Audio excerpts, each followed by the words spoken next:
শাপলার যে গণহত্যা করা হয়েছে, এই হত্যাকারী কারা ছিল এটা দিবালোকের ন্যায় স্পষ্ট। তাদের বিরুদ্ধে আমরা দ্রুত গতিতে বিচার কার্যকর দেখতে চাই। 13 সালের ওই গণহত্যা এবং হেফাজতের আন্দোলন ছিল আওয়ামী সরকারের পতনের সূচনা। আর 24 সালে আমাদের যুবকরা ছাত্র জনতা যে আন্দোলন করেছেন সেটা হচ্ছে আমাদের পরিপূর্ণ বিজয়ের আন্দোলন।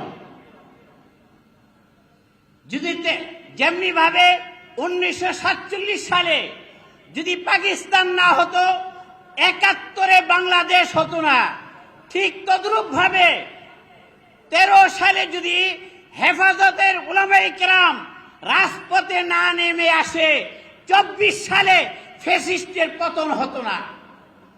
ভাইরা আমার, আজকের এই সম্মেলনের মধ্যে আমি বলতে চাই, শাপলার যে গণহত্যা করা হয়েছে, এই হত্যাকারী কারা ছিল এটা দিবালোকের ন্যায় স্পষ্ট।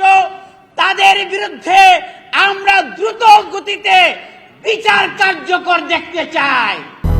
200-র বেশি সার্ভিস ও ফিচারে লেনদেনের সব বিকাশ অ্যাপে সম্ভব।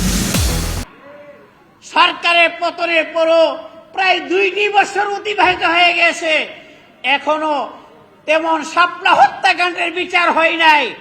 আজকের এইখান থেকে আমি শাপলা হত্যাকাণ্ডের দ্রুত বিচার এবং তাদের সাথে যারা যারা জড়িত ছিল তাদেরকে দৃষ্টান্তমূলক বিচার করার আহ্বান জানিয়ে আমি আমার বক্তব্য শেষ করছি।